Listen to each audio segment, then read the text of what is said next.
नमस्कार, स्वागत है आपका सत्यहिंदी.com पर। मैं हूं नीलू व्यास और एक बार आपके साथ फिर से जुड़ रही हूं आपके पसंदीदा कार्यक्रम आज का एजेंडा में, जहां पर मैं लेकर आती हूं आपके लिए दिन भर की 3 बड़ी खबरों का विश्लेषण। आज की मेरी स्टोरीज की लिस्ट में है सबसे पहले stand up comedian Kunal Kamra को एक और अवमानना के केस में अटॉर्नी जनरल के वेणुगोपाल ने मंजूरी दे दी है। उनका एक फ्रेश ट्वीट आया था, उसके बारे में आपको बताएंगे। हमारी दूसरी स्टोरी है कश्मीर में होने वाले डिस्ट्रिक्ट डेवलपमेंट काउंसिल के चुनाव को लेकर, जहां पर पीडीपी की जो अध्यक्ष है महबूबा मुफ्ती, उनका कहना है कि जो गैर बीजेपी पॉलिटिकल पार्टीज हैं उन्हें ठीक से कैंपेन नहीं करने दिया जा रहा है, यानी कि उन्हें कैंपेन करने की आजादी नहीं है। इसके डिटेल्स भी आपको बताऊंगी। और तीसरी खबर पाकिस्तान से जुड़ी हुई है, जहां पर एक साथ गूगल, ट्विटर और फेसबुक ने पाकिस्तान के प्रधानमंत्री इमरान खान को धमकी दी है कि अब वो जल्द जो ये कड़े नियम और कानून पाकिस्तान लेकर आया है उसकी वजह से अब वो देश छोड़कर चले जाएंगे। तो क्या होगा पाकिस्तान की डिजिटल इकोनॉमी का, इसके बारे में भी आपको बताऊंगी। तो चलिए शुरुआत करते हैं हमारी आज की पहली बड़ी खबर से।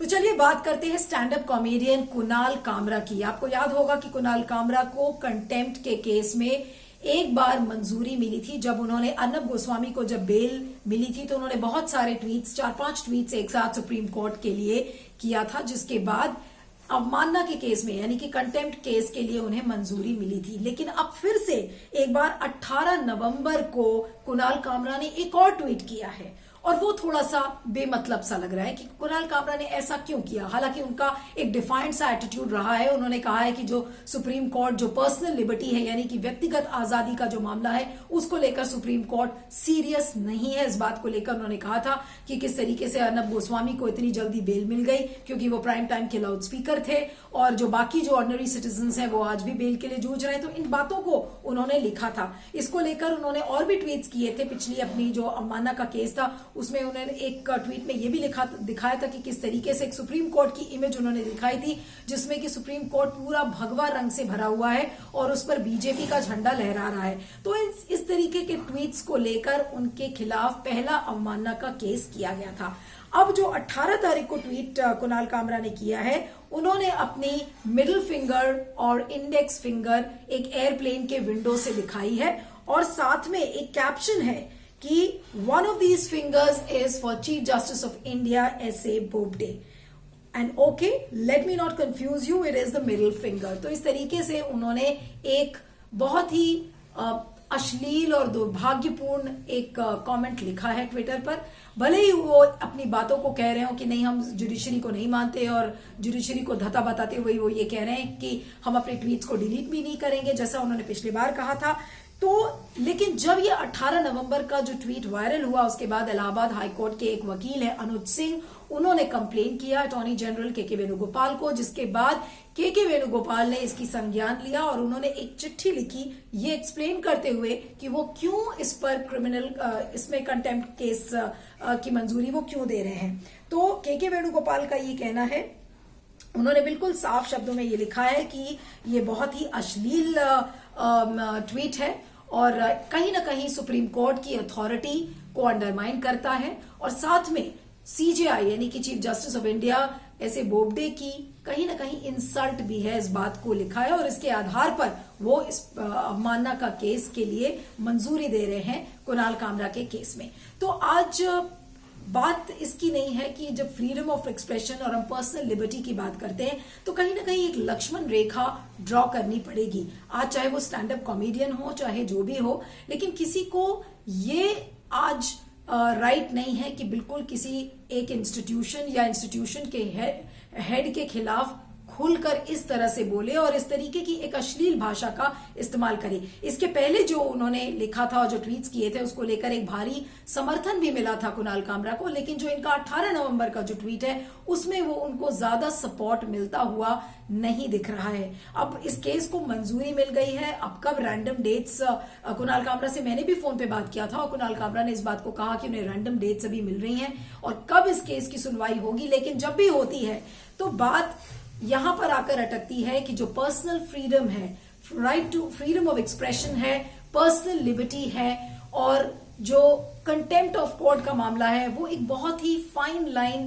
के बीच में ये दोनों एग्जिस्ट करते हैं। और आप कहां पर इस लक्ष्मण रेखा को ड्रॉ करेंगे वो एक बहुत बड़ी बात है। लेकिन पूरा मामला ये शुरुआत कहां से हुआ, क्योंकि लोगों को ये लगा कि जुडिशरी कंसिस्टेंट नहीं है, आम आदमी के केसेस में जुडिशरी उन्हें न्याय दिलाती हुई नहीं दिख रही है, जैसा कि रसूख वाले जो पत्रकार हैं जैसे अर्नब गोस्वामी के केस में तुरंत उन्हें बेल मिल गई। तो ये पूरा मामला वहां पर आकर अटक जाता है। इसके बाद आपने कई एडिटोरियल्स देखे, जैसे कि प्रताप भानु मेहता का था जहां पे उन्होंने जुडिशियल बार्बरिज्म की बात किया। उसके बाद कई पत्रकारों ने लिखा कि जो कंसिस्टेंसी है जुडिशरी में उसकी कमी कहीं ना कहीं दिख रही है। लेकिन ये जो मामला है, जो फ्रेश ट्वीट कुणाल कामरा का है, एक बार फिर से कंटेम्प्ट ऑफ कोर्ट के केसेस को लेकर आज फोकस इस पे फिर से बन गया है। आपने देखा था बीते दिनों में प्रशांत भूषण के खिलाफ भी अवमानना का केस हुआ था, जिसमें कि सुप्रीम कोर्ट ने ₹1 की उन्हें कहा था कि ₹1 का फाइन देना पड़ेगा। लेकिन आपको बता दें कि जो कंटेम्प्ट ऑफ कोर्ट की जो प्रोसीडिंग्स होती हैं उसमें मैक्सिमम जो पनिशमेंट होता है वो 6 महीने की जेल होती है या ₹2000 का फाइन, या दोनों चीजें। तो कहीं ना कहीं सिंबॉलिक है। और जो कंटेम्प्ट ऑफ कोर्ट की प्रोसीडिंग्स होती हैं वो तभी होती हैं जब किसी न किसी लॉ ऑफिसर से मंजूरी दे दी जाती है, क्योंकि इसमें कोर्ट सुओ मोटो कॉग्निसेंस नहीं लेता है। तो कुणाल कामरा के केस में दोनों बार के वेणुगोपाल ने अपनी मंजूरी दे दी है। अब ये कोर्ट केस कब आएगा तो ये अपने आप में एक नई बहस छिड़ेगी। अगर हमने प्रशांत भूषण के केस में देखा था कि फ्रीडम ऑफ स्पीच की बातें थी, तो आज कहीं ना कहीं ऑनलाइन स्पेस में एक बार फिर से फ्रीडम ऑफ एक्सप्रेशन को लेकर कुणाल कामरा के जरिए फिर से चर्चा होगी। कुणाल कामरा ने अपने स्टैंड अप कॉमेडियन और एक कैप्टिव ऑडियंस के जरिए उन्होंने बहुत सारी बातें कही थी कि चलिए आप बाकी केसेस को देख लीजिए, लेकिन कहीं ना कहीं मुझे लगता है कि ये लक्ष्मण रेखा बनानी पड़ेगी। और कंटेम्प्ट ऑफ कोर्ट का जो केस है वो फ्रीडम ऑफ एक्सप्रेशन को कहीं ना कर्टेल करे, इस पर भी आज मंथन करने की बहुत ज्यादा जरूरत है। क्योंकि अक्सर इस बात को लेकर एलिगेशंस लगे हैं कि जजेस वो अपने आप को इम्यून कर लेते हैं, अपने आप को सेव कर लेते हैं, और इसलिए कंटेम्प्ट का जो यूसेज है कंटेम्प्ट लॉ का वो होता है, और उस पे it has a chilling effect on the freedom of expression. इस बात को लेकर बार बार कई जजेस ने और कई लॉ ऑफिसर्स ने इसको लेकर लिखा है। तो अब कुणाल कामरा के केस में क्या होगा ये देखने वाली बात होगी। लेकिन फिर से एक बार फ्रीडम ऑफ एक्सप्रेशन और कंटेम्प्ट के बीच में लक्ष्मण रेखा कहां पर बनाई जाए और कहां पर कहा जाए कि बस अब यहां से आगे आप नहीं बढ़ सकते, उसको देखने वाली बात है कि क्या हम ये एक थिन लाइन जो है वो हम ड्रॉ कर सकते हैं या नहीं। आपका क्या फीडबैक है जरूर बताइएगा। मैं आगे चलती हूँ।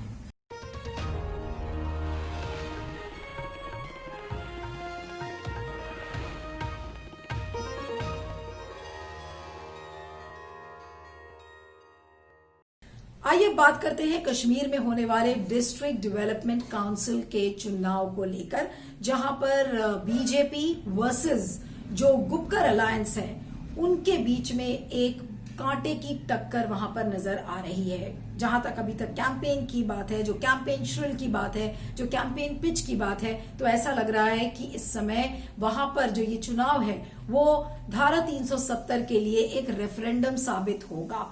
पहले गुपकर अलायंस ने कहा था कि वो चुनाव नहीं लड़ेंगे, लेकिन गुपकर अलायंस ने हाल में फिर से कहा कि वो चुनाव लड़ेंगे, जिसके बाद बीजेपी की बौखलाहट बढ़ गई। अमित शाह ने बहुत सारे ट्वीट्स किए, ताबड़तोड़ ट्वीट्स किए कि ये तो गुपकर गैंग है, एंटी नेशनल है, विदेशी ताकतों को बढ़ावा देता है, दलितों और महिलाओं के खिलाफ है। तो ऐसे बहुत सारे ट्वीट्स किए, जिसके बाद अब आज एक नया आरोप लगा है। किसने लगाया है? पीडीपी की प्रेसिडेंट महबूबा मुफ्ती ने। इनका ये कहना है कि जो नॉन बीजेपी पार्टीज हैं, यानी कि गैर बीजेपी जो पार्टीज हैं, उन्हें आजादी से चुनाव लड़ने नहीं दिया जा रहा है। उनका ये भी कहना है कि नेशनल कॉन्फ्रेंस के और पीडीपी के ऐसे बहुत सारे लीडर्स हैं जिनको बंद कर लिया गया है, ये कहते हुए कि उनकी सिक्योरिटी का उल्लंघन है, क्योंकि सिक्योरिटी थ्रेट है उन पर।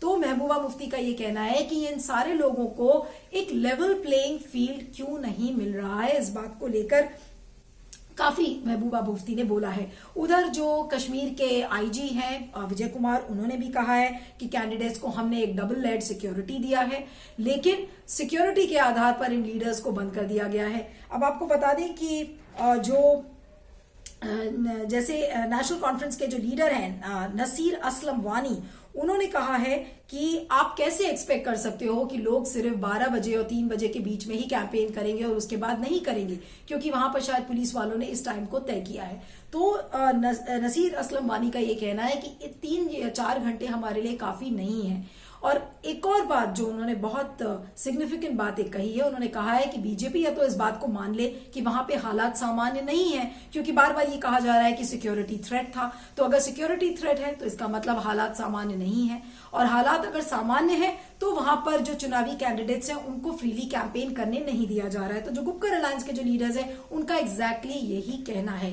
लेकिन अब आपको बता दें, जो पहले फेज 8 फेज में ये डीडीसी के चुनाव होने हैं और 28 नवंबर से शुरू होगा और 24 दिसंबर को जाकर खत्म होगा। लेकिन जो फर्स्ट फेज के पहले जो तमाम इश्यूज हैं, आप ये देख लीजिए कि उस पर ये बार बार कहा जा रहा है कि बीजेपी चुनाव को इन्फ्लुएंस करने की कोशिश कर रही है। आतंकवादी घटनाओं का भी जिक्र किया गया, जिस तरीके से उधर आपने देखा कि कश्मीर पुलिस ने कहा कि 4 जैश-ए मोहम्मद के जो आतंकवादी हैं उनको मार गिराया गया, और उनका ये प्लान था कि 26/11 जैसी घटना को वो अंजाम देने आए थे। उन्होंने डीडीसी पोल्स को डिस्टर्ब करने की कोशिश की। तो टेरर थ्रेट्स और इन तमाम आरोपों के बीच ये डीडीसी का चुनाव होगा। लेकिन पहली बार धारा 370 हटाए जाने के बाद ये पहला चुनाव है, पहली इलेक्टोरल एक्सरसाइज है, जहां पर जो यूटी एडमिनिस्ट्रेशन है, आपको यह ध्यान होगा कि उसने पंचायती राज एक्ट को अमेंड किया था, और अमेंड करने के बाद ये कहा गया था कि कश्मीर में डिस्ट्रिक्ट डेवलपमेंट काउंसिल्स बनाए जाएंगे, जहां पर डायरेक्ट इलेक्शंस होंगे और इलेक्टेड कैंडिडेट्स वहां के रिप्रेजेंटेटिव्स बनेंगे। तो एक गंभीर राजनीतिक वहां पर लड़ाई दिख रही है। जैसा कि अमित शाह कहते हैं कि ये गुपकर गैंग है, उन्हें एंटी नेशनल बताने की कोशिश की जाती है। और उधर अगर गुपकर अलायंस की हम बात करें तो उनके लीडर्स ये कहते हैं कि बीजेपी वहां के चुनाव को इन्फ्लुएंस करने की कोशिश कर रही है। लेकिन जो एक बड़ी खाई दिखती है घाटी और जम्मू के बीच में, कि जो घाटी है वहां पर देखा जा रहा है कि जो गुपकर अलायंस की जो पार्टीज हैं उनको लेकर ज्यादा समर्थन है, और जम्मू जहां पर बीजेपी का ज्यादा बोलबाला है। तो अब देखना यह होगा कि किस तरीके से ये पूरी राजनीतिक लड़ाई लड़ी जाएगी। लेकिन फिलहाल जो महबूबा मुफ्ती का कहना है कि उनके लीडर्स को आजादी से कैंपेन नहीं करने दिया जा रहा है, तो वो कहीं ना कहीं लोकतंत्र का हनन भी है। क्योंकि अगर लोकतांत्रिक प्रक्रिया में अगर हम चुनाव की बात करते हैं तो सारी पॉलिटिकल पार्टीज को ये आजादी होनी चाहिए कि उनके कैंडिडेट्स फील्ड पर फ्रीली जा सके, चुनाव कैंपेन कर सकें और लोगों के बीच में अपनी बातों को रख सकें। लेकिन उन्हें ये आजादी अभी नहीं मिल रही है, और अगर ये आजादी उन्हें नहीं है तो क्या वाकई में हालात सामान्य हैं जैसा बीजेपी कह रही है? इस पर आपका क्या फीडबैक है, जरूर बताइएगा। मैं आगे चलती हूं।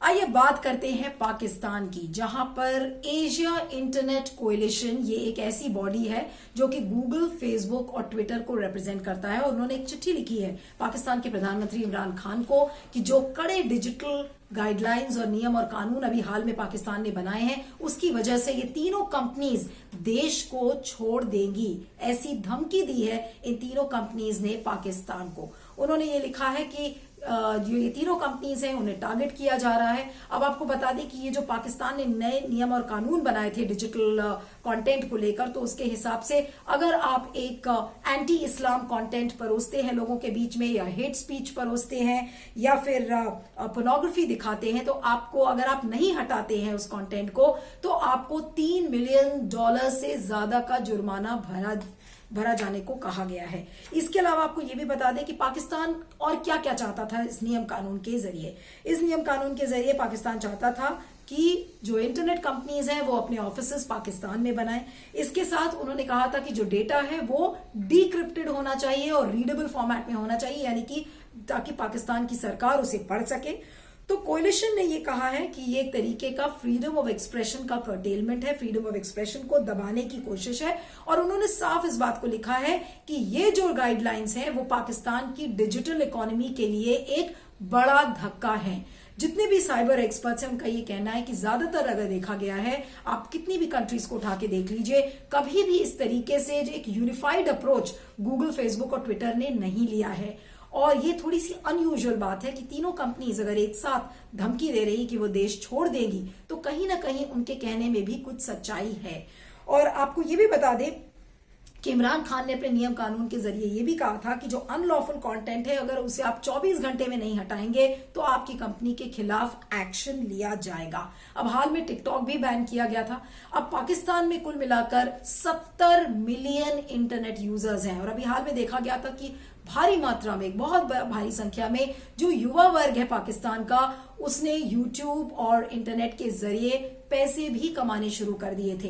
तो जब ये नए नियम और कानून पाकिस्तान की सरकार लेकर आई तो उसके बाद बहुत सारे पिटिशंस कोर्ट में पहुंचे। जो वहां के सिविल लिबर्टेरियंस थे उन्होंने लॉसूट्स किए और अब ये जो कड़ा कदम देखा गया है कि किस तरीके से जो इंटरनेट कंपनीज हैं वो एकजुट हो गई हैं और उन्होंने धमकी दी है पाकिस्तान की सरकार को कि वो छोड़ देंगी। तो ये एक अनयूजुअल अप्रोच है, लेकिन बहुत सारे लोगों का ये भी कहना है कि आपने देखा होगा कि कई बार इंटरनेट कंपनीज जो देश के जो नियम और कानून होते हैं, डिजिटल गाइडलाइंस होती हैं, उनको मानने के लिए तैयार भी हो जाते हैं। लेकिन अगर बहुत कट्टरपंथी देश होता है, जैसे कि पाकिस्तान के केस में आपने देखा, तो यहां पर एक यूनिफाइड अप्रोच इन तीनों कंपनीज ने लिया और इन्होंने देश छोड़ने की भी बात की है। अब आपको याद दिला दें कि चाइना में जो सर्च इंजन था गूगल का, उसने 2010 में चाइना को छोड़ने के लिए वो रेडी हो चुका था।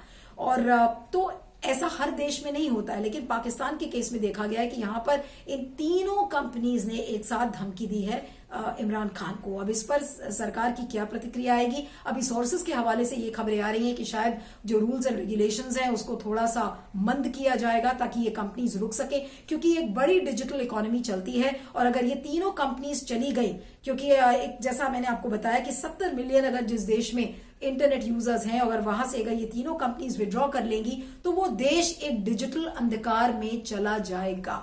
लेकिन आज एक बड़ी चीज है इससे कि ये एक नया अप्रोच देखा जा रहा है डिजिटल और टेक्नोलॉजी कंपनीज का, कि जो अथॉरिटेरियन रूल्स हैं, जो अथॉरिटेरियन रेजीम्स हैं, उनको टैकल करने के लिए ये एक नया अप्रोच है कि ये तीनों कंपनीज एकजुट हो जाए तो जो फासिस्ट रेजीम्स हैं, जो अथॉरिटेरियन रेजीम्स हैं, तो उनसे टैकल किया जा सकता है, क्योंकि वो आप पर नकेल कसने की कोशिश करती हैं कि जो कंटेंट आप डाल रहे हैं वो उनके देश के लिए ठीक नहीं है। तो इमरान खान की जहां तक बात है, वो तो एक बहुत ही लिबरल व्यक्ति माने जाते थे, जिन्होंने ऑक्सफोर्ड में पढ़ाई की, विदेश में रहे हैं। उसके बावजूद जो पाकिस्तान की धार्मिक और कट्टरपंथी ताकतें हैं, ऐसा लगता है कि उनके दबाव में आकर प्रधानमंत्री इमरान खान ने इस तरीके के कदम उठाए हैं। लेकिन जो सबसे बड़ी बात है कि फ्रीडम ऑफ एक्सप्रेशन की, सेंसरशिप की और जो डिजिटल राइट्स हैं उनका किस तरीके से भी हनन होगा पाकिस्तान में, तो आप ये सोच सकते हैं। लेकिन अब वो दिन दूर नहीं कि जब आप भारत में भी कुछ ऐसा ही देखेंगे, क्योंकि भारत में भी डिजिटल नियम और कानून को जल्दी यहाँ की सरकार लेकर आने वाली है। आपको बता दें कि वियतनाम में सरकार ने एक साइबर सिक्योरिटी लॉ पास किया था और इसके पहले भी एक आध देश हैं जिन्होंने पास किया है। तो लेकिन अब भारत किस तरीके के नियम और कानून लेकर आएगा, लेकिन ये पाकिस्तान में जो हुआ है, एक यूनिफाइड अप्रोच जो गूगल, ट्विटर और फेसबुक का देखा गया है, ये एक प्रेसिडेंट बनेगा। और इससे हो सकता है कि जो देश में डिजिटल कंटेंट को लेकर जो सरकारें बहुत ज्यादा नेशनलिस्टिक अप्रोच रखती हैं और कहती हैं कि नहीं आप हमारे देश के सेंटिमेंट्स को हर्ट कर रहे हैं, तो वो भी एक बार सोचेंगी, क्योंकि डिजिटल इकोनॉमी एक बढ़ती हुई इकोनॉमी है और हर देश का आज एक ड्राइवर बन गई है। So can the countries afford to lose Google, Facebook और ट्विटर? तो ये एक नई टैक्टिक्स है, एक नया अप्रोच है टेक्नोलॉजी कंपनीज का, जिस तरह से उन्होंने धमकी दी है पाकिस्तान के प्रधानमंत्री को। तो अब ये देखना होगा कि जो बाकी देश है, और खासकर नजर टिकी होगी कि जब भारत में इस तरीके के नियम और कानून आते हैं तो उस पर ये कंपनीज कैसे रिएक्ट करेंगी। फिलहाल एक एग्जाम्पल के रूप में आप जरूर देख सकते हैं कि इस समय पाकिस्तान में क्या कुछ हो रहा है, क्योंकि जो वहां का युवा वर्ग है वो बहुत ज्यादा इस समय यूट्यूब और इंटरनेट पे डिपेंडेंट है और उसने बहुत सारा बिजनेस भी उससे किया था। तो आज जब उनके बिजनेस पर आज हमला हुआ है, बहुत सारे लोग बेरोजगार हुए, तो जाहिर सी बात है कि लोग वहां के बोलेंगे और उनके वहां का जो सामाजिक ताना बाना था उसको देखते हुए शायद इन तीनों कंपनीज को आज बल मिला है, जिसकी वजह से उन्होंने प्रधानमंत्री इमरान खान को भी चिट्ठी लिख डाली है। इस स्टोरी पर आपका क्या सोचना है, जरूर फीडबैक दीजिएगा। आप मुझे ट्विटर पर फॉलो कर सकते हैं, मेरा ट्विटर हैंडल है @neelu317। आज के एजेंडा में इतना ही, बने रहिएगा सत्यहिंदी.com पर। Thank you so much. सत्य हिंदी के और वीडियोस को देखने के लिए हमारे YouTube चैनल को सब्सक्राइब करें और सीधे नोटिफिकेशन पाने के लिए बेल आइकन दबाएं।